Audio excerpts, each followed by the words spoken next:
उत्तर प्रदेश के मेरे सभी भाइयों और बहनों, आज की YouTube की इस क्लास में आप सभी छात्रों का मैं आलोक कुमार दृष्टि टीम की तरफ से हार्दिक स्वागत और अभिनंदन करता हूं। प्रिय साथियों, आज की इस कक्षा में मुख्यतः 2021 प्रारंभिक परीक्षा में पूछे गए प्रश्नों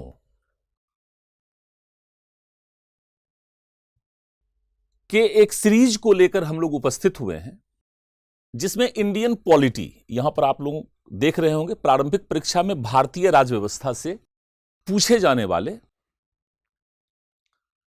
जो प्रश्न पूछे गए हैं, इसमें आज हम लोग 2021 विगत वर्षों में पूछे गए प्रश्न को हम लोग एक सीरीज के रूप में चलाएंगे। और हम लोग ऐसा करेंगे कि सबसे पहले 2021 में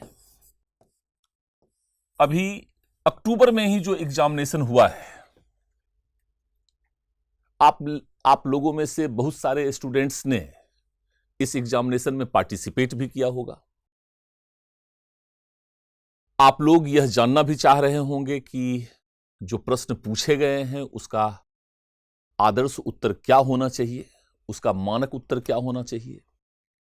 आयोग ने भी अपने उत्तर जारी कर दिए हैं, इसके बावजूद भी उन प्रश्नों का विश्लेषण क्या हो, उसे कैसे अप्रोच किया जाए, प्रश्नों को सॉल्व करने का राइट अप्रोच क्या हो, ट्रिक्स क्या हो। कई बार किताबों से जब हम लोग तैयारी कर रहे होते हैं या किसी भी मटेरियल से जब हम तैयारी कर रहे होते हैं, तो कई बार जब एग्जामिनेशन हॉल में हम बैठते हैं तो कई प्रश्न ऐसे मिलते हैं हमें जो हमारी आंखों से क्रॉस नहीं हुआ है। एग्जामिनेशन हॉल में यह कहा जाता है कि आपने जो पढ़ा उसके आधार पर आपके परफॉर्मेंस के कारण आपका सिलेक्शन होता है या सिलेक्शन रुकता है।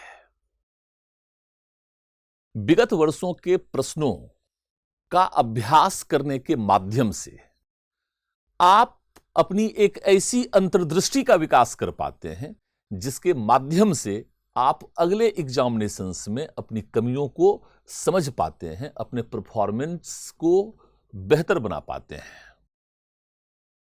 आज की जो यह कक्षा है, यद्यपि प्रारंभिक परीक्षा में भारतीय राज्य व्यवस्था खंड से विगत वर्षों में पूछे गए प्रश्न पर मुख्यतः मैं चर्चा परिचर्चा करूंगा, लेकिन इस चर्चा परिचर्चा के शुरुआत में ही प्रश्नों को प्रस्तुत करने, उसको विश्लेषित करने से पहले मैं आप सभी छात्रों को बहुत बहुत शुभकामनाएं देना चाहता हूं, बहुत बहुत आशीर्वाद देना चाहता हूं, बेस्ट विशेस देना चाहता हूं ऐसे तमाम छात्रों को जिन्होंने ऑलरेडी इस एग्जामिनेशन में पार्टिसिपेट किया था और जिन्होंने इस एग्जामिनेशन में पार्टिसिपेट नहीं भी किया था, उन्हें भी मैं अनन्य शुभकामनाएं देता हूं, बेस्ट विशेज उनको कहना चाहता हूं। ऐसा क्यों?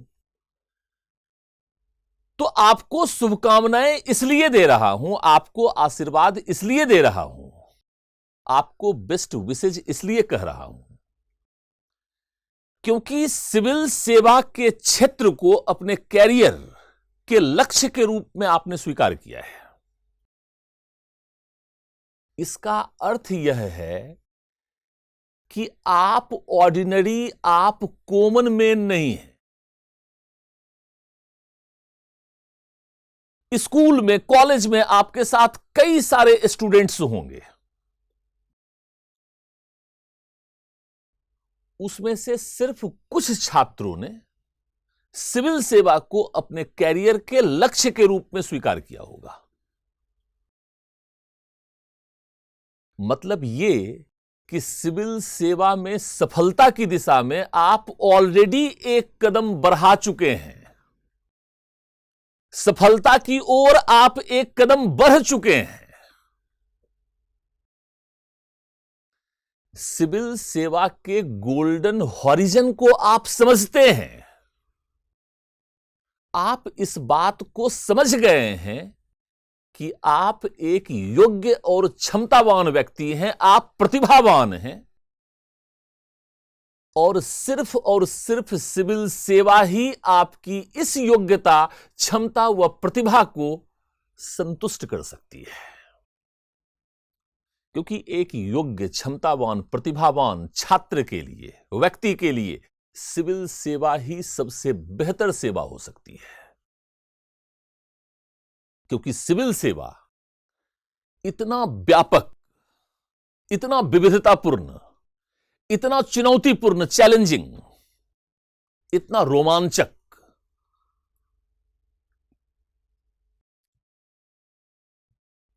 काम करने के क्षेत्र आपके सामने प्रस्तुत करता है, जो आपकी योग्यता को सेटिस्फाई कर सके, जो आपकी क्षमताओं के अनुरूप हो। मैं ये नहीं कहना चाहता हूं कि सिर्फ जिन लोगों ने सिविल सेवा को अपने कैरियर के रूप में चुना है, सिर्फ वही योग्य है, सिर्फ वही क्षमतावान है। ने आपने पहचान ली, बाकी लोगों ने अपनी योग्यता, अपनी क्षमता, प्रतिभा को पहचाना नहीं है। योग्यता तो सभी में होती है, क्षमता तो सभी में होती है, प्रतिभा तो सभी में होती है। आगे वह बढ़ता है, सफल वह बनता है जो इसकी पहचान कर लेता है। अब सफलता की दिशा में एक कदम आप पहले ही बढ़ा चुके हैं, और यदि आपने 2021 की परीक्षा दी, तब तो आप सफलता की दिशा में दूसरा कदम भी बढ़ा चुके हैं। लेकिन सफलता की दिशा में दूसरा, तीसरा और अंतिम कदम हम कैसे बढ़ा सकते हैं, इसे जानने के लिए मैं कुछ मूलभूत बातों को, चर्चा परिचर्चा को आरंभ करने के पहले ही इस मूलभूत बातों से आपको परिचित कराना चाहता हूं, आपको अवगत कराना चाहता हूं। देखिए, आप सभी लोग इस बात को जानते हैं कि यूपीएससी के संदर्भ में 2011 से सीसैट का पैटर्न प्रस्तुत किया गया था। यूपीएससी के संदर्भ में 2013 में मुख्य परीक्षा के नए पाठ्यक्रम को प्रस्तुत किया गया था। अब उत्तर प्रदेश लोक सेवा आयोग ने भी यूपीएससी के सीसैट पैटर्न को, अर्थात नए पैटर्न को अपना लिया है। अर्थात अब यूपीपीसीएस और यूपीएससी के सिलेबस में कहीं कोई अंतर नहीं है, अर्थात यूपीपीसीएस के नए पाठ्यक्रम के संदर्भ में। तो देखिए, मैं कहना क्या चाहता हूं, मैं एक स्लाइड ले रहा हूं। यूपीपीसीएस या यूपीपीएससी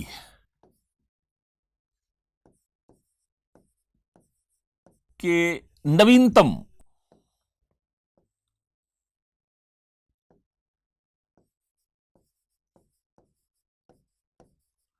या बदले हुए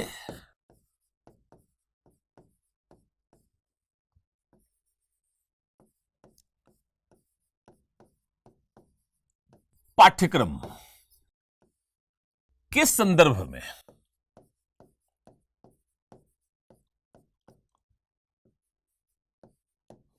डियर फ्रेंड्स, आप मेरी इस बात से सहमत होंगे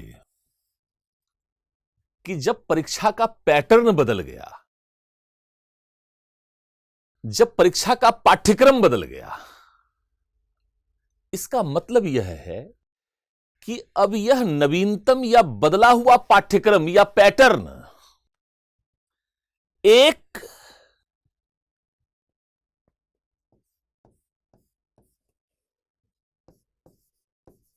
रिन्यूड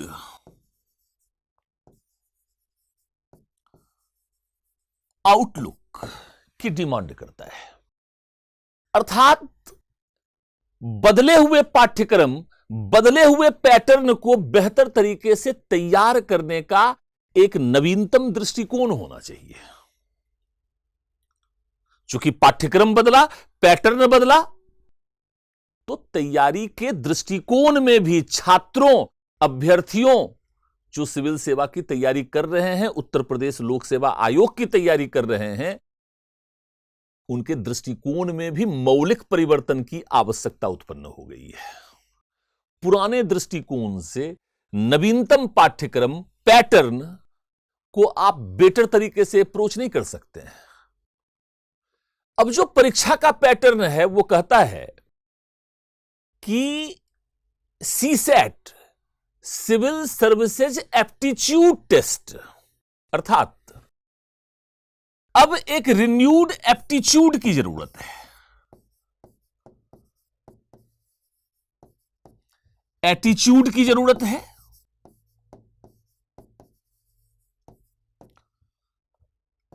अप्रोच की जरूरत है,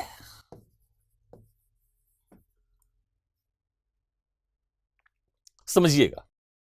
रिन्यूड आउटलुक अर्थात दृष्टिकोण, एप्टीट्यूड, इसे हम दृष्टिकोण कह सकते हैं, इसे हम अभिवृत्ति कह सकते हैं, या हम इसे कौशल कह सकते हैं। सोचने समझने का एक नया तरीका। एग्जामिनेशन को क्वालिफाई करने के एक नए तरीके को समझना पड़ेगा, और इसके लिए आपको अपने चिंतन मनन, अपने तैयारी करने के दृष्टिकोण में परिवर्तन लाना पड़ेगा। एक नए एटीट्यूड की जरूरत है, अर्थात एक नए रवैये की जरूरत है, एक नए तरीके से सोचने की जरूरत है, विचार करने की जरूरत है, अप्रोच की जरूरत है, अर्थात कैसे अपने लक्ष्य को आप प्राप्त कर सकें।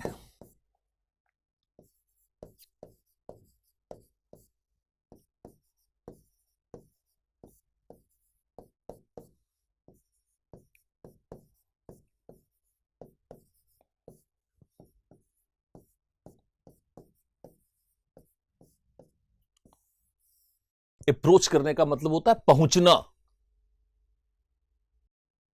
अर्थात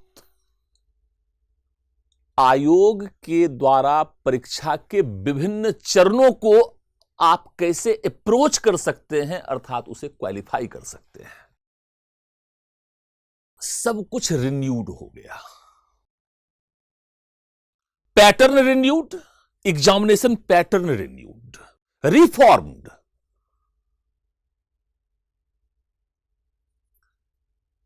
एग्जामिनेशन पैटर्न में जो बदलाव और परिवर्तन आया, जो सुधार लाया गया है, वह आपके अंदर भी एक नए परिवर्तन की आवश्यकता को उत्पन्न करता है। यदि इस बात को आप समझ लेंगे और उसी की आवश्यकता के अनुरूप अपनी पूरी तैयारी को व्यवस्थित करने का प्रयास करेंगे, अपने पूरे व्यक्तित्व को विकसित करने का प्रयास करेंगे, तो निसंदेह आप सफल होंगे। मैं सिर्फ यह बात आपको बतलाना चाहता हूं। आप यह जानना चाहेंगे कि यह जो रिन्यूड आउटलुक है वह क्या है, जो नई आवश्यकता उत्पन्न हुई है वो क्या है। देखिए, जो नई आवश्यकता उत्पन्न हुई है वह सिर्फ यह कहता है कि अब रटे रटाए पैटर्न पर तैयारी नहीं किया जा सकता है।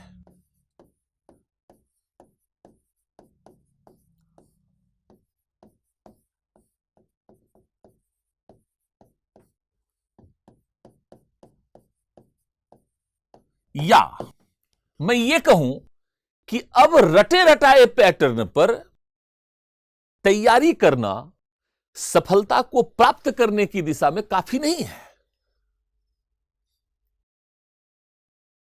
अर्थात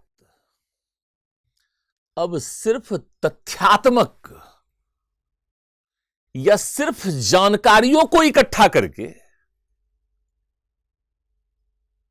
डिफरेंट फैक्ट एंड फिगर्स को, डिफरेंट इंफॉर्मेशंस के आधार पर आप इस एग्जामिनेशन को क्वालिफाई नहीं कर सकते हैं। अब मात्र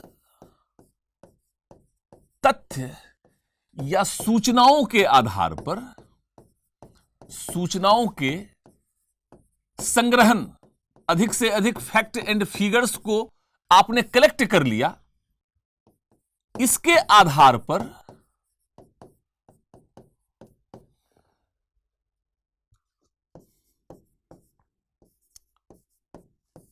परीक्षा को पास नहीं किया जा सकता, परीक्षा में सफल नहीं हुआ जा सकता।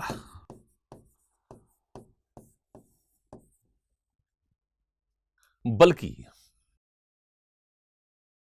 यहां पर एक नई आवश्यकता जो उत्पन्न हुई है, वह आवश्यकता है अपनी अंडरस्टैंडिंग को डेवलप करना है।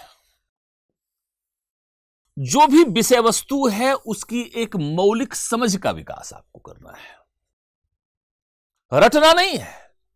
जो भी विषय वस्तु है उसकी एक समझ को विकसित करना है आपको।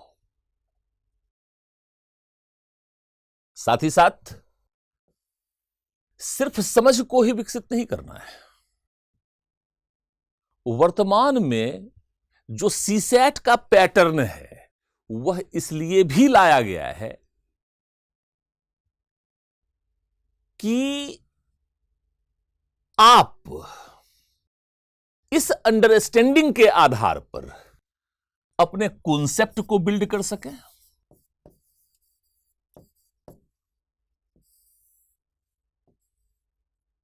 इसके आधार पर अपनी एक एनालिसिस को डेवलप कर सकें, आप इस देश के प्रशासन की आवश्यकताओं को समझ सकें, उसकी समस्याओं को समझ सकें, लोगों को कैसे बेहतर सेवाएं प्रदान किया जा सकता है इसको समझने का प्रयास करें। अर्थात जो प्रशासनिक मनोवृत्तियां हैं, जो प्रशासनिक आवश्यकताएं हैं, उसको समाहित करने का प्रयास करना होगा। और आपके अंदर यह क्षमता है या नहीं, इस बात को जानने का तरीका यह है कि जो भी सिलेबस आपके सामने दिया गया है उसे आप कितना समझते हैं, कॉन्सेप्ट आपका कितना अच्छा है, एनालिसिस है या नहीं, और साथ ही साथ आप में राइटिंग स्किल है या नहीं। अर्थात आप उसे रिप्रेजेंट कर सकते हैं या नहीं, अर्थात आप उसे ऑर्गेनाइज कर सकते हैं या नहीं, उसे ओवरऑल आप संगठित कर सकते हैं या नहीं। यह एक प्रशासनिक क्षमता है जिसका परीक्षण करने के लिए ही प्रारंभिक परीक्षा, मुख्य परीक्षा या साक्षात्कार का आयोजन लोक सेवा आयोग के द्वारा किया जाता है। अर्थात जो प्रशासनिक क्षमताएं इस देश में लगातार बढ़ती हुई समस्याओं के संदर्भ विशेष में आवश्यक है, उसकी कितनी बेहतर समझ है, विभिन्न समस्याओं के समाधान का दृष्टिकोण कितना स्पष्ट है, विभिन्न वर्गों, क्षेत्रों, जातियों, भाषाओं के बीच समन्वय को स्थापित करने, उनके मध्य एक संगठन को स्थापित करने का तत्व और सोच विचार करने की क्षमता आपके अंदर विद्यमान है या नहीं, इस बात को एग्जामिन किया जाता है। अब आते हैं, मैं आप लोगों से यह प्रॉमिस करता हूं कि बहुत जल्द उत्तर प्रदेश लोक सेवा आयोग की प्रारंभिक परीक्षा, मुख्य परीक्षा व साक्षात्कार कि संपूर्ण तैयारी को कैसे किया जा सकता है, उसकी बेस्ट स्ट्रेटेजी क्या हो सकती है, उसकी बेस्ट प्लानिंग क्या हो सकती है, इस सीरीज को भी मैं आपके समक्ष प्रस्तुत करूंगा। लेकिन आज की कक्षा में सर्वप्रथम हम लोग कुछ प्रश्नों को देख लेते हैं। 2021 में पूछे गए जो प्रश्न हैं, उन प्रश्नों के आधार पर हम देखें कि किस प्रकार की आवश्यकता है और किस प्रकार से आपको इंडियन पॉलिटी सेक्शन को तैयार करने की आवश्यकता है। देखिए, आप एक प्रशासनिक अधिकारी के रूप में जिस राजनीतिक व्यवस्था के अंतर्गत कार्य करेंगे और जिस संवैधानिक आदर्शों मूल्यों को लागू करेंगे, उसकी कितनी समझ है, कितनी गहरी समझ है आपके पास, आपकी इसी क्षमता को एग्जामिन किया जाएगा। इसीलिए इंडियन पॉलिटी सेक्शन में आप देखेंगे कि कुल मिलाकर के 26 प्रश्न पूछे गए हैं। मतलब 150 प्रश्नों में से 26 प्रश्न इंडियन पॉलिटी सेक्शन से है, जिससे आप सीधा सीधा यह निष्कर्ष निकाल सकते हैं कि इंडियन पॉलिटी सेक्शन को यदि बेटर तरीके से तैयार किया जाए तो प्रारंभिक परीक्षा में अपनी सफलता को आप बेहतर तरीके से सुनिश्चित कर सकते हैं। देखिए, मैं आपको यह बतलाना चाह रहा हूं कि जैसे आप हिस्ट्री पढ़ते हैं या ज्योग्राफी पढ़ते हैं या जनरल साइंस आप पढ़ते हैं या करंट अफेयर्स आप पढ़ते हैं, इसमें संभावना यह होती है कि जैसे हिस्ट्री आपने पढ़ा और मान लीजिए कि हिस्ट्री से 10 क्वेश्चन पूछा गया, तो कम से कम 3-4 प्रश्न ऐसे निकल आते हैं जो आपसे सॉल्व नहीं हो पाते हैं, क्योंकि इसमें इतने अधिक फैक्ट एंड फिगर्स हैं कि सबको पढ़ लेना, सबको मेमोराइज कर लेना संभव नहीं हो पाता है। और आप जितना भी अधिक पढ़ लेते हैं, कहीं उससे बाहर से भी जाके प्रश्न पूछ लिए जाने की संभावनाएं रहती हैं। ज्योग्राफी का भी यही हाल है। लेकिन पॉलिटी, इकोनॉमी, करंट अफेयर्स या एनवायरनमेंट इकोलॉजी, ये कुछ टेक्निकल सब्जेक्ट से है। यहां पर यदि आपने कॉन्सेप्चुअली अपने आप को, अपने कॉन्सेप्ट को क्लियर कर लिया, इंडियन पॉलिटी को पढ़ने की एक टेक्निक है।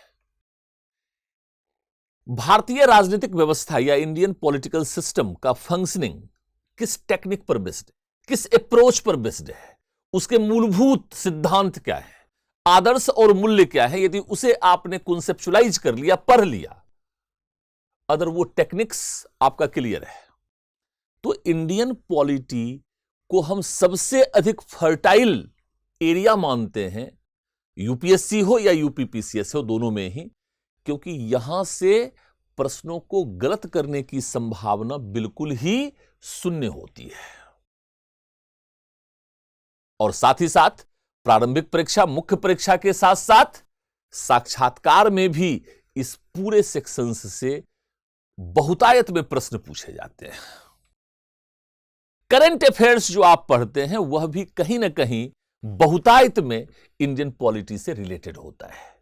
इसलिए इस पूरे पेपर को बहुत गंभीरतापूर्वक और बहुत इन डेप्थ आप तैयार कीजिए, जिससे कि प्रीलिम्स, मेंस, इंटरव्यू की एक समग्र तैयारी आप कर सकें। आइए, आज 2021 में उत्तर प्रदेश लोक सेवा आयोग में पूछा गया जो पहला प्रश्न था, उस पर हम लोग आते हैं। निम्नलिखित में से भारतीय संविधान का कौन सा अनुच्छेद आकस्मिकता निधि या आकस्मिक निधि, या इसको कहते हैं कंटिंजेंसी फंड, मतलब कई प्रकार के फंड हैं, उसमें से एक फंड जो है वह कंटिंजेंसी फंड के नाम से जाना जाता है। तो भारतीय संविधान का कौन सा अनुच्छेद इससे रिलेटेड है? तो जब भी आप इंडियन पॉलिटी को पढ़ते हैं तो 3 मूलभूत बातों को आप पढ़ने का प्रयास कीजिए। आर्टिकल 265 यह कहता है कि विधि के प्राधिकार के बिना, अर्थात विधि कौन बनाता है? संसद बनाता है, अर्थात संसद की अनुमति के बिना किसी कर को लगाया नहीं जा सकता है। अर्थात सीधी सी बात को याद रखने का एक छोटा सा तरीका है। अनुच्छेद 265 कहता है कि बिना प्रतिनिधित्व के कोई कर नहीं, जो अमेरिकी क्रांति का नारा था। अमेरिकी क्रांति का नारा क्या था? कि ब्रिटेन को अमेरिका वासियों पर कर लगाने का अधिकार नहीं है, क्योंकि अमेरिका के लोगों को ब्रिटिश संसद में प्रतिनिधित्व नहीं दिया गया है। कर लगाने का अधिकार किसको होगा? जनता के प्रतिनिधि सदन को होगा। अर्थात विधि के प्राधिकार के बिना, अर्थात संसद के अनुमति के बिना कोई कर नहीं लगाया जा सकता है। आराम से याद रख सकते हैं। देखिए, डिफरेंट फैक्ट एंड फिगर्स को मगअप और मेमोराइज करने का सबसे बेस्ट मेथड यही है कि आप उसे रिलेट करें। जैसे आर्टिकल 265 को हमने रिलेट किया अमेरिकन रिवॉल्यूशन से। आर्टिकल 266 एक फंड की बात कहता है, बड़ा ही महत्वपूर्ण है। यह फंड है भारत की संचित निधि, अर्थात consolidated fund of India. Bharat की संचित निधि से कोई भी धन संसद के अनुमति के बिना खर्च नहीं किया जा सकता है। प्रश्न में पूछा हुआ है आकस्मिकता निधि, अर्थात यह उत्तर नहीं होगा, यह भी उत्तर नहीं होगा। आर्टिकल 267 क्या कहता है? आर्टिकल 267 वस्तुतः कंटिंजेंसी फंड अर्थात आकस्मिकता निधि से संबंधित है। अर्थात बिना संसद के अनुमति के राष्ट्रपति के अधीन या राज्यों में राज्यपाल के अधीन जो आकस्मिक निधि है उससे खर्च किया जा सकता है, और बाद में फिर संसद की अनुमति लेनी होती है। पहले अनुमति नहीं लेनी होती है। सिर्फ राष्ट्रपति की अनुमति से या राज्यपाल की अनुमति से आकस्मिकता निधि से धन खर्च किया जा सकता है, अर्थात सरकार धन खर्च कर सकती है। तो हमारा आंसर यही हो जाएगा।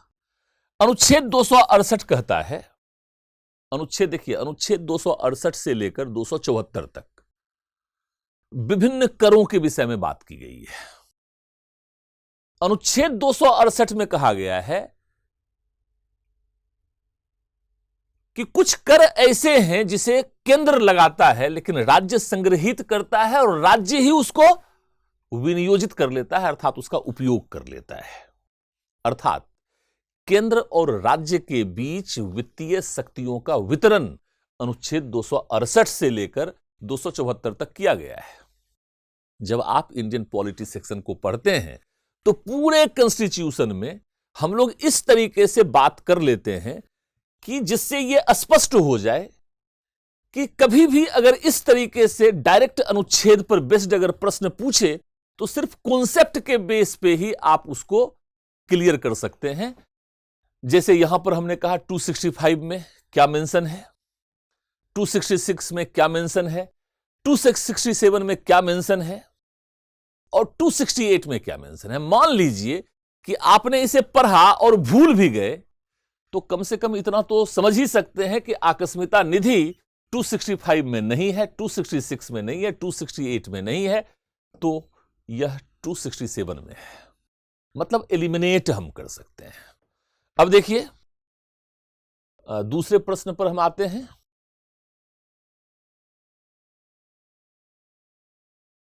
दूसरा प्रश्न देखिए आपके सामने है, निम्नलिखित में से किस व्यक्ति ने मूल अधिकारों को हमारे लोगों के लिए एक प्रतिज्ञा तथा सभ्य विश्व के साथ किया गया समझौता कहा था? जब भी आप बुक्स पढ़ते हैं तो इस तरह के जो स्टेटमेंट्स आते हैं उसको आपको ध्यान में रखना पड़ेगा। हां, यहां पर जब आप डिफरेंट स्टेटमेंट्स को पढ़ते हैं, डिफरेंट टॉपिक्स से जब आप पढ़ते हैं तो आप ये जरूर कॉन्सेप्चुलाइज करते चलें कि मौलिक अधिकार के संबंध में डॉक्टर राजेंद्र प्रसाद ने या पंडित जवाहरलाल नेहरू ने कोई भी टीका टिप्पणी नहीं किया है जो किताबों में दिया हुआ मिलेगा। तो डॉक्टर एस राधाकृष्णन इसका सही आंसर है।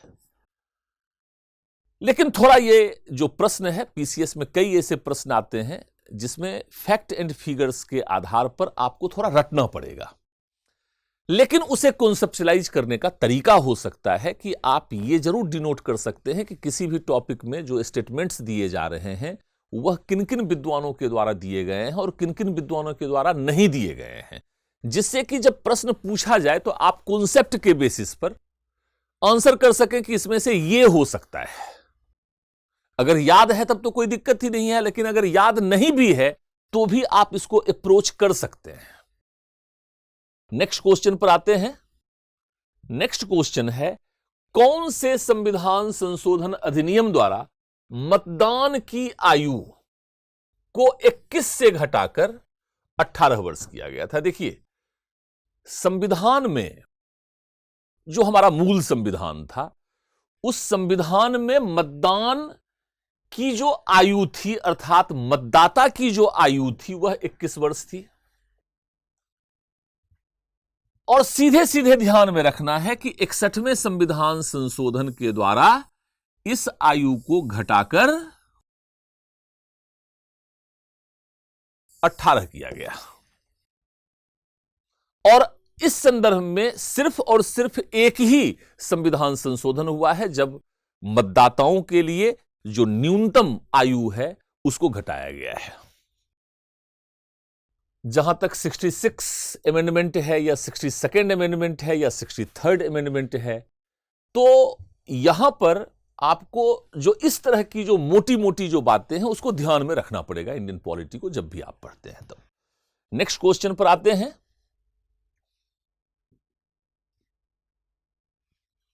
एक देखिए, जीएसटी से प्रश्न पूछा गया है, लगभग करंट से रिलेट कर रहा है, अर्थात वस्तु एवं सेवा कर। आप जब इकोनॉमी पढ़ेंगे या जब पॉलिटी पढ़ेंगे तब आप विभिन्न करों के विषय में पढ़ेंगे। तो GST, goods and service tax या वस्तु एवं सेवा कर, नियमों के क्रियान्वयन के लिए आवश्यक प्रावधान करता है। तो जीएसटी अमेंडमेंट सीधे सीधे 101वें संविधान संशोधन से संबंधित है। जब भी ये संविधान संशोधन कुल मिलाकर के कई संविधान संशोधन ऐसे पूछे जाते हैं जो करंट्स में थोड़ा न्यूज में रहते हैं या 1-2 साल पहले वो न्यूज में रहे हुए हैं। तो इंडियन पॉलिटी के संदर्भ में जो करंट है उसको अगर प्रारंभिक परीक्षा के दृष्टिकोण से आप देख रहे हैं तो कम से कम 4-5 वर्ष में जो बहुत हाईलाइटेड इश्यूज रहे हैं या बहुत हाईलाइटेड अमेंडमेंट्स रहे हैं उसके आधार पर प्रश्न पूछ लिया जाता है। अब देखिए, नेक्स्ट क्वेश्चन पर चलते हैं।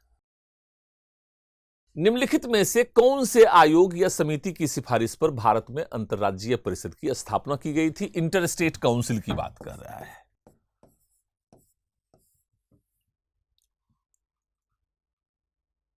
देखिए, जब आप केंद्र राज्य संबंध को पढ़ेंगे या संघवाद को पढ़ेंगे, उस टॉपिक में आप इन सभी के विषय में पढ़ेंगे। इसमें से एक जो है, जैसे ये कोठारी समिति है, कोठारी समिति मूलतः 2 चीजों से संबंधित रहा है। एक तो 1964 की अगर हम बात करें तो शिक्षा से संबंधित रहा, और 1974 की अगर हम बात करें तो ये सिविल सेवा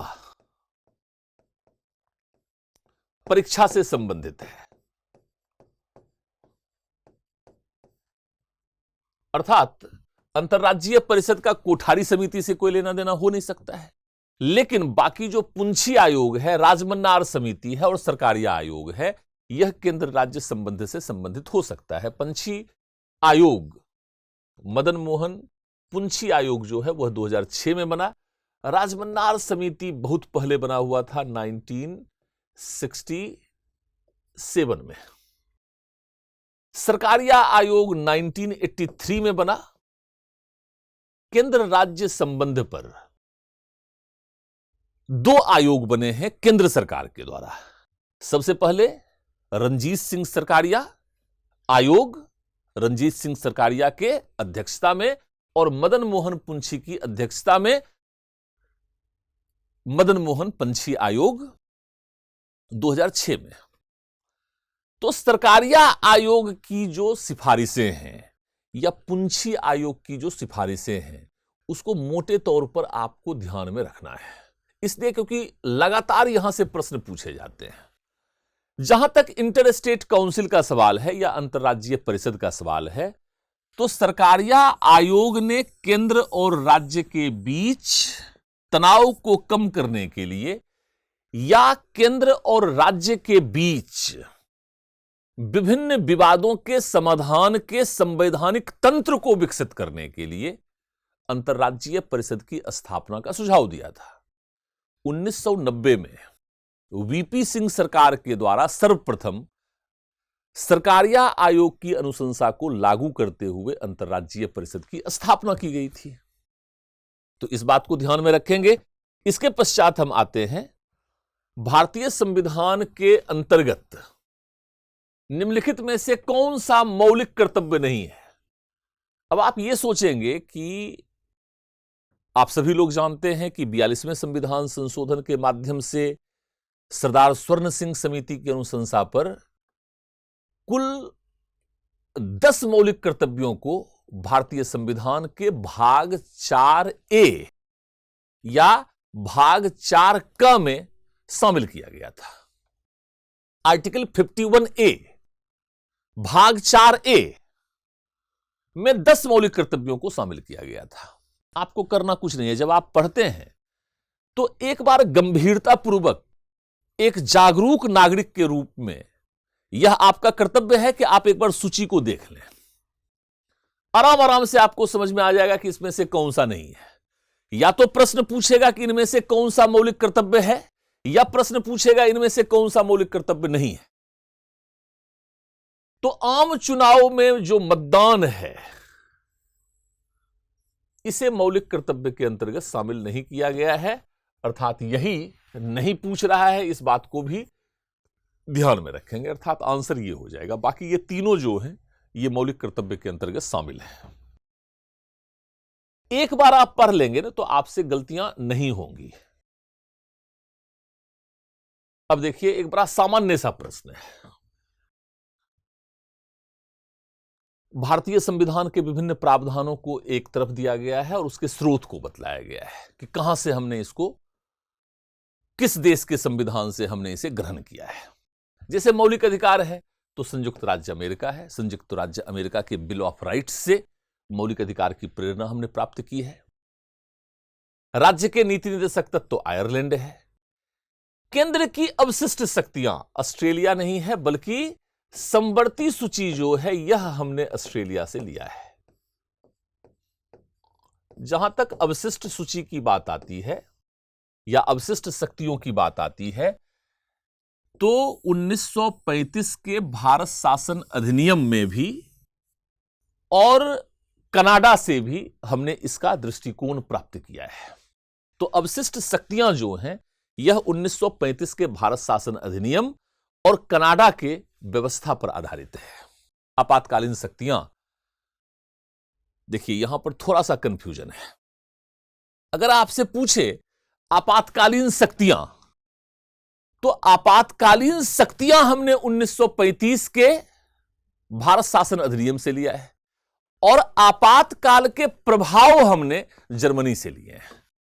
तो यहां पर आंसर यह हो जाएगा, लेकिन थोड़ा क्लियर कट नॉलेज अगर आप रखना चाहते हैं तो आप ध्यान में रखिएगा, आपातकालीन शक्तियां 1935 के भारत शासन अधिनियम पर आधारित है, जबकि आपातकाल के प्रभाव यह जर्मनी के संविधान से लिया गया है। एक बड़ा सामान्य सा प्रश्न पूछा गया है, संसद की कई महत्वपूर्ण समितियां हैं, और इसमें से लोक लेखा समिति सबसे पुरानी समिति भी है। 1921 में ही इसका गठन किया गया था। इसमें लोकसभा के 15 मेंबर्स आते हैं और राज्यसभा के 7 मेंबर्स आते हैं। अर्थात कुल मिलाकर इस समिति में संसद के 22 सदस्य होते हैं। और इस समिति का महत्वपूर्ण कार्य यह है कि नियंत्रक और महालेखा परीक्षक के रिपोर्ट्स का ये अध्ययन करते हैं, उसका जांच करते हैं और फिर संसद में अपने रिपोर्ट को प्रस्तुत करते हैं। तो इस बात को ध्यान में रखेंगे। इसके पश्चात आप देखिए, निम्नलिखित में से कौन सा विधेयक राज्यसभा में प्रथम बार प्रस्तावित नहीं किया जा सकता है? तो समझिएगा एक बात को, विधेयक कुल मिलाकर के 3 प्रकार के होते हैं। साधारण विधेयक, लोकसभा राज्यसभा कहीं भी प्रस्तुत किए जा सकते हैं, कोई दिक्कत नहीं है। दूसरा होता है संविधान संशोधन विधेयक। संविधान संशोधन विधेयक भी लोकसभा राज्यसभा दोनों में से कहीं भी प्रस्तुत किए जा सकते हैं, कोई प्रतिबंध नहीं है। तीसरा विधेयक होता है धन विधेयक। इसे राष्ट्रपति की अनुमति से लोकसभा या विधानसभा में ही प्रस्तुत किया जा सकता है, अर्थात राज्यसभा या विधान परिषद में प्रस्तुत नहीं किया जा सकता है। दूसरी बात को आइए, इसके पश्चात एक आता है वित्त विधेयक, फाइनेंस बिल। वित्त विधेयक के 2 प्रकार हैं, श्रेणी 1 और श्रेणी 2। श्रेणी 1 लोकसभा या विधानसभा में ही प्रस्तुत किया जा सकता है, जबकि श्रेणी 2 लोकसभा या राज्यसभा दोनों में से कहीं भी प्रस्तुत किया जा सकता है। तो ध्यान यह रखना है कि धन विधेयक और वित्त विधेयक श्रेणी 1 को ही सिर्फ लोकसभा या विधानसभा में प्रस्तुत करने की अनिवार्यता है, बाकी विधेयकों में ऐसी कोई अनिवार्यता नहीं है। तो यहां पर निम्नलिखित में से कौन सा विधेयक राज्यसभा में प्रथम बार प्रस्तावित नहीं किया जा सकता है?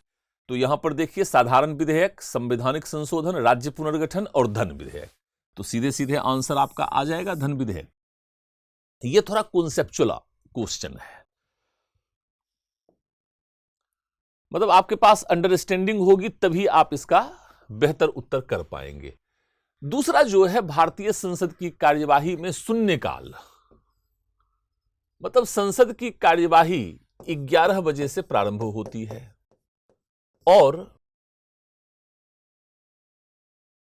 11 बजे से जब संसद की कार्यवाही प्रारंभ होती है तो इसे प्रश्नकाल कहते हैं। प्रश्नकाल से संसद की कार्यवाही प्रारंभ होती है। कहते हैं कि संसद की कार्यवाही का पहला घंटा प्रश्नकाल कहलाता है, उसके पश्चात का घंटा क्या है? तो यह शून्यकाल है।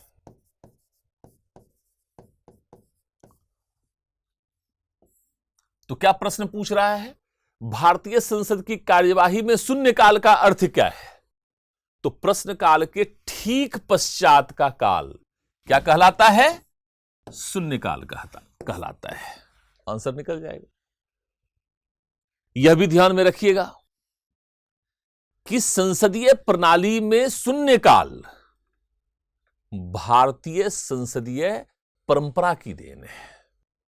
इसकी शुरुआत भारतीय संसद के अंतर्गत ही की गई थी। विश्व के अन्य देशों में शून्यकाल की अवधारणा नहीं है, पहली बात। दूसरी बात कि शून्यकाल में बिना कोई नोटिस दिए कोई भी सदस्य कोई भी प्रश्न पूछ सकता है।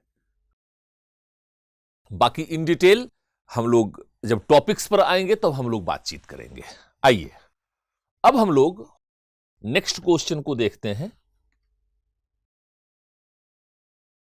निम्नलिखित पर विचार कीजिए तथा उनको सही कालक्रम में व्यवस्थित कीजिए। ऐसे प्रश्न में क्या करना चाहिए कि हमें ईयर्स लिख देना चाहिए यदि हमें पता हो तो। जैसे गोलकनाथवाद है तो 1967, केशवानंद 1973, 24वां संविधान संशोधन तो ये 1970-71, 42वां संविधान संशोधन 1976। अब इसको कालक्रम में लाना है तो सबसे पहले क्या हो जाएगा 1967, फिर आ जाएगा 24वां संविधान संशोधन अर्थात 1-3, फिर 2 आ जाएगा, ठीक है, और फिर 4 आ जाएगा, अर्थात आंसर तक आप आराम से पहुंच सकते हैं।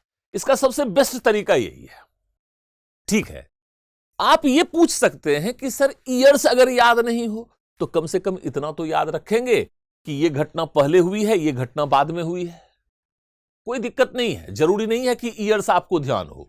ईयर्स ध्यान में नहीं भी होगा तो एटलीस्ट यदि आपने एक बार इस तरह से पढ़ा हुआ है एग्जामिनेशन हॉल में जाकर के, यदि आप डेट को भूल भी जाते हैं तो आप आराम से ऐसे प्रश्नों को अप्रोच कर सकते हैं इस आधार पर कि कौन सी घटना पहले हुई है, कौन सी घटना बाद में हुई है। इस पूरे 4 पॉइंट को अगर आप पढ़ेंगे तो एक बात स्पष्ट हो जाएगा कि 42वां संविधान संशोधन सबसे लास्ट में हुआ है, अगर ईयर्स हम डेट ध्यान ना भी रखें तो भी। 24वां संविधान संशोधन है तो स्वाभाविक रूप से पहले हुआ होगा। केशवानंद भारती 24वें 25वें संविधान संशोधन पर ही संसद ने जो कानून बनाया 24वां 25वां संविधान संशोधन, उसी को न्यायालय में चुनौती दी गई थी। तो सीधे सीधे अवधारणा है कि केशवानंद भारती बाद में हुआ है, 24वां संविधान संशोधन पहले हुआ है, क्योंकि इसी संशोधन अधिनियम को सर्वोच्च न्यायालय में चुनौती दी गई तो केशवानंद भारती केस आया। और केशवानंद भारती केस में जो निर्णय दिया गया वह गोलकनाथ केस में दिए गए निर्णय के विरुद्ध दिया गया, अर्थात यह उससे पहले हुआ था। तो इस तरह से आप कॉन्सेप्चुलाइज कर सकते हैं, आपको घबराने की जरूरत नहीं है। विश्वास के साथ काम करते चले जाएंगे। आपके अंदर असीमित क्षमता है, असीमित योग्यता है। सफलता किसी भी व्यक्ति के जीन में नहीं होता है, किसी भी व्यक्ति के डीएनए में नहीं होता है। लगातार परिश्रम, एक अनुशासन के साथ, नियमितता के साथ आप लगातार प्रयास करते चले जाएंगे तो जो आपको टफ लग रहा है वह भी आपके लिए इजी बन जाएगा। कहते हैं कि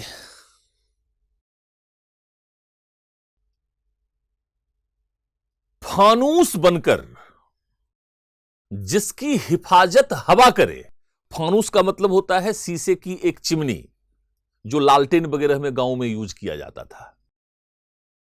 तो फानूस बनकर जिसकी हिफाजत हवा करे वो समा क्या बुझे जिसे रोशन खुदा करे। तो आपके अंदर जो असीमित योग्यता, क्षमता व प्रतिभा है उसका यदि अधिकतम संभव उपयोग आप करते हैं तो इस दीपक को जलने से कोई रोक नहीं सकता है, अर्थात आपको सफल होने से कोई रोक नहीं सकता है। तो वो समा क्या बुझे जिसे रोशन खुदा करे। आपका काम सिर्फ इतना है कि आप में जलने की क्षमता होनी चाहिए, आप में जलने की इच्छा होनी चाहिए, और जो जलेगा वही चमकेगा, वही निखरेगा, वही सफल होगा। आइए दूसरे प्रश्न पर चलते हैं। निम्नलिखित में से कौन सा शब्द भारतीय संविधान की प्रस्तावना में उल्लेखित नहीं है? बिल्कुल आसान है। संप्रभुता। हम भारत के लोग भारत को कैसा बनाना चाहते हैं? संपूर्ण प्रभुत्व संपन्न तो है ही है। लोकतंत्रात्मक गणराज्य बनाना चाहते हैं, पंथनिरपेक्षता भी है, समाजवादी भी शब्द है, लेकिन संघीय शब्द को इसमें शामिल नहीं किया गया है। तो आंसर निकल जाएगा, आराम से निकल जाएगा। यदि आपने एक बार पढ़ा है तो आप ये डिसाइड कर लेंगे कि हां ये यूज हुआ है और ये यूज नहीं हुआ है। रटने की जरूरत नहीं है, कॉन्सेप्चुलाइज, अंडरस्टैंडिंग को डेवलप करना है। आइए, ये एक फैक्चुअल प्रश्न है कि जैसे प्रथम वित्त आयोग के अध्यक्ष कौन थे, प्रथम योजना आयोग के अध्यक्ष प्रथम अध्यक्ष कौन थे, नीति आयोग के प्रथम अध्यक्ष कौन थे। ये जीके से रिलेटेड भी है। तो प्रथम वित्त आयोग के अध्यक्ष श्री के.सी. योगी थे। आइए, इसके पश्चात हम लोग आते हैं ब्रिटिश इंडिया के निम्नलिखित में से किस अधिनियम ने सामूहिक कार्यचालन के स्थान पर विभाग या विभागीय पद्धति द्वारा वायसरॉय की कार्यकारी परिषद पर उनके प्राधिकार को और अधिक बल प्रदान किया। बहुत ही महत्वपूर्ण प्रश्न है। यह सीधे सीधे यह प्रश्न पूछ रहा है कि भारत में किस अधिनियम के माध्यम से पोर्टफोलियो सिस्टम या विभागीय प्रणाली, जिसे आज हम मंत्रालयीय शासन प्रणाली कहते हैं या मंत्रालयीय पद्धति कहते हैं, उसका विकास या उसकी शुरुआत किस अधिनियम के माध्यम से भारत में किया गया था। तो सीधे सीधे याद में रखिएगा, भारत परिषद अधिनियम 1861 की दो महत्वपूर्ण विशेषता है। एक तो पोर्टफोलियो सिस्टम की शुरुआत। हालांकि भारत में पोर्टफोलियो सिस्टम की शुरुआत 1859 में लॉर्ड केनिंग ने प्रारंभ कर दी थी।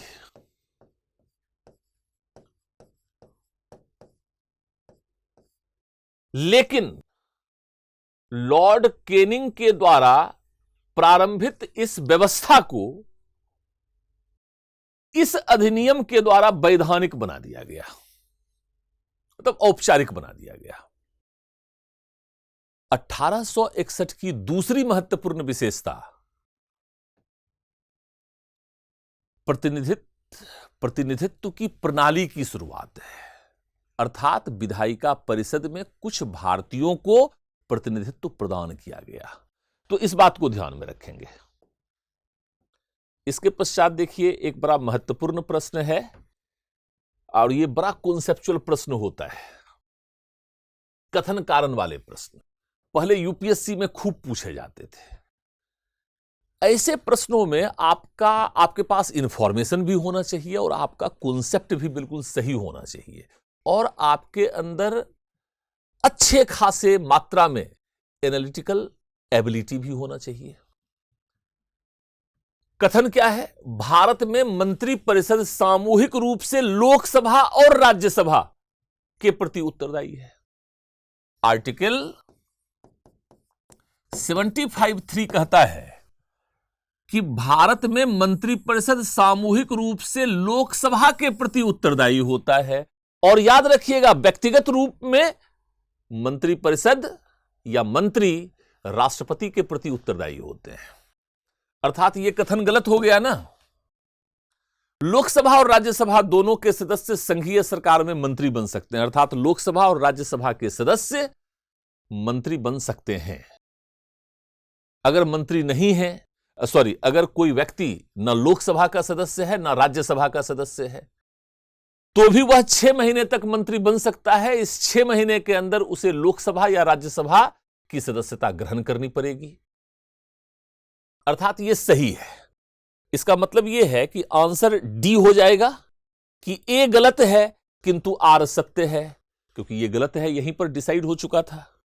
इसके बाद नेक्स्ट क्वेश्चन को देखिए। यह भी बड़ा महत्वपूर्ण प्रश्न है और बड़ा कंफ्यूजिंग और बड़ा कॉन्सेप्चुअल भी है। प्रश्न यह है कि राज्य लोक सेवा आयोग के सदस्य को हटाया जा सकता है। तो होता यह है कि आप लोग संघ लोक सेवा आयोग के विषय में पढ़ते हैं कि संघ लोक सेवा आयोग के सदस्य को राष्ट्रपति के द्वारा तब हटाया जा सकता है जब सर्वोच्च न्यायालय ने जांच कर लिया हो, या सर्वोच्च न्यायालय के परामर्श के पश्चात हटा सकता है, सर्वोच्च न्यायालय के जांच के पश्चात हटा सकता है। तो आप कॉन्सेप्ट यह बना लेते हैं कि ठीक है, राज्य स्तर पर नियुक्ति राज्यपाल करता है तो उसे हटाएगा भी राज्यपाल, लेकिन ऐसा नहीं है। राज्य लोक सेवा आयोग के अध्यक्ष और सदस्य को राष्ट्रपति के द्वारा उसी प्रकार हटाया जाता है जैसे संघ लोक सेवा आयोग के सदस्य और अध्यक्ष को हटाया जाता है, अर्थात उच्चतम न्यायालय की जांच के पश्चात राष्ट्रपति के द्वारा हटाया जाएगा। और उच्चतम न्यायालय का जो परामर्श है उसको मानने के लिए राष्ट्रपति बाध्य है। इस तरह अगर थोड़ा डेप्थ में जाया जाए, हालांकि समय अलाउ नहीं कर रहा है लेकिन फिर भी थोड़ा डेप्थ में जाता हूं, कि राज्य लोक सेवा आयोग के सदस्य को नियुक्त राज्यपाल करता है और हटाता है राष्ट्रपति। इसका मतलब है कि यह अनुच्छेद 311 में दिए गए सिद्धांतों का उल्लंघन करता है, जो कहता है कि किसी व्यक्ति को हटा वही सकता है जो उसे नियुक्त करता है, लेकिन उसका अपवाद कौन है? अनुच्छेद 311 का अपवाद कौन है?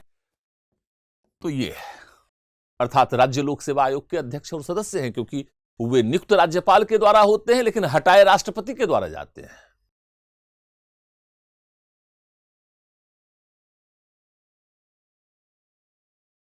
ये फिर एक फैक्चुअल क्वेश्चन है, बड़ा महत्वपूर्ण है।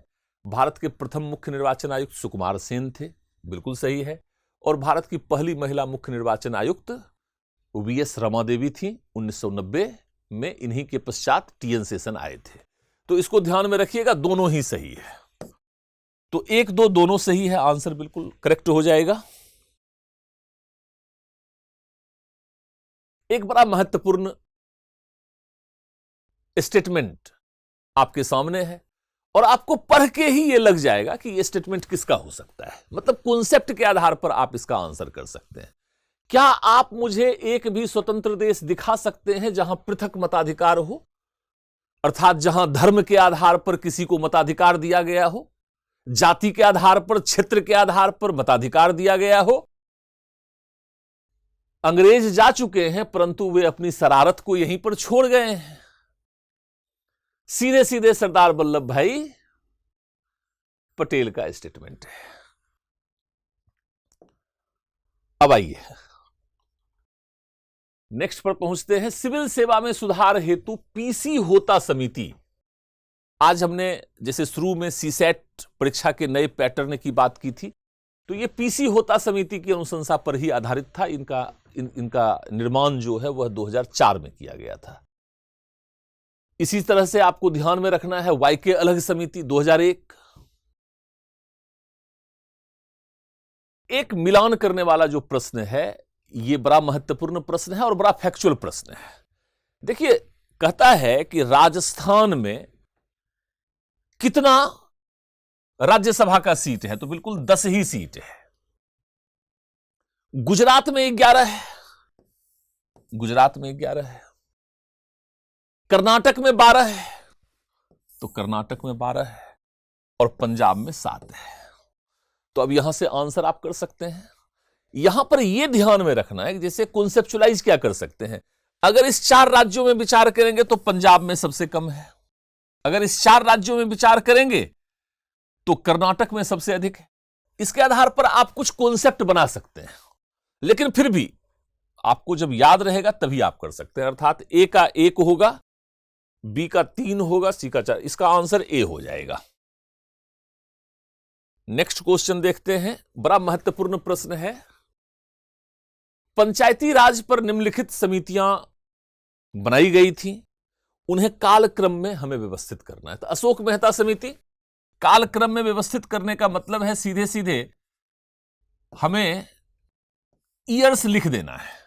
ईयर्स अगर याद नहीं भी है तो हम एटलीस्ट ये जरूर डिनोट कर लें कि यह समिति पहले है, यह समिति बाद में है।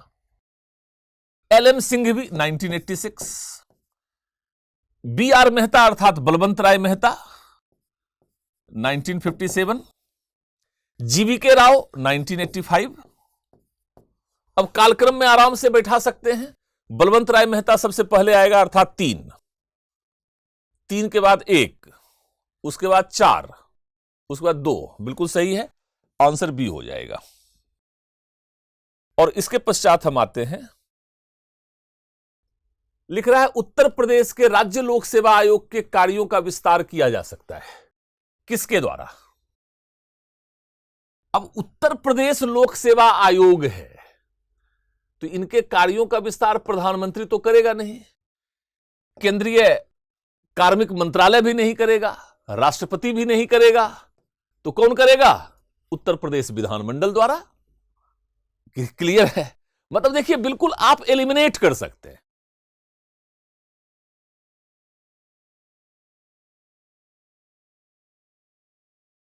और लास्ट क्वेश्चन पर आते हैं। भारत के वित्त आयोग का प्राथमिक कर्तव्य क्या है? अर्थात संघ और राज्यों के मध्य कर राजस्व के वितरण हेतु सिफारिश करना। देखिए, वित्त आयोग के दो महत्वपूर्ण कार्य हैं। अर्थात केंद्र और राज्य के बीच बांटे जाने वाले करों का वितरण केंद्र और राज्य के बीच में किस अनुपात में करना है, यह निर्धारित वित्त आयोग करेगा, पहली बात। दूसरी बात, राज्यों को सहायता अनुदान दिए जाने के सिद्धांतों का निर्धारण करेगा। 73वें 74वें संविधान संशोधन के पश्चात वह पंचायत और नगरपालिका के सशक्तिकरण के लिए भी प्रयास करेगा या अनुशंसाएं देगा, और राष्ट्रपति के द्वारा संदर्भित कोई भी अन्य विषय। तो इस प्रश्न में जो चारों ऑप्शन है, अगर उसको आप देखेंगे तो सीधे सीधे पहला ऑप्शन जो है वह सही है। डियर फ्रेंड्स, आज प्रश्न उत्तर सेशन में प्रारंभिक परीक्षा के प्रश्नों को हमने शामिल किया है। इसी तरह से आज 2021 के प्रश्नों को, इंडियन पॉलिटी के प्रश्नों को हमने शामिल किया है। बहुत जल्द ही, जैसे कल की क्लास में मैं प्रारंभिक परीक्षा और मुख्य परीक्षा के पाठ्यक्रम पर चर्चा करूंगा, उसके तैयारी की रणनीति पर थोड़ा डिटेल में चर्चा करूंगा,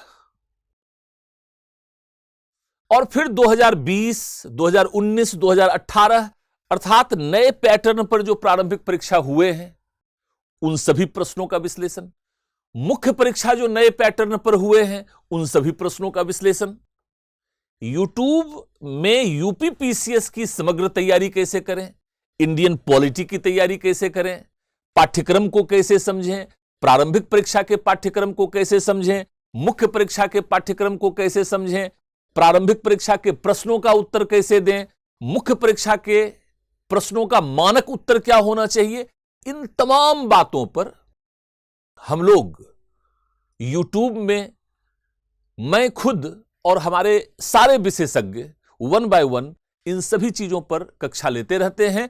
आप सभी लोगों से मैं आग्रह करना चाहूंगा कि वीडियो को देखना ही नहीं है, इससे सीखना ही नहीं है, बल्कि अपने मित्रों के बीच इसे अधिक से अधिक शेयर कीजिए, इसे प्रचारित कीजिए, इससे अधिक जुड़िए, लाभ लीजिए और अंततः सफल होइए। तो चलिए, आप सभी लोगों को एक बार पुनः बहुत बहुत शुभकामनाएं, और पुनः कल की कक्षा के लिए मैं आप सभी लोगों को ठीक इसी समय अर्थात 4 बजे आमंत्रित करना चाहूंगा। बहुत बहुत धन्यवाद। Thank you very much.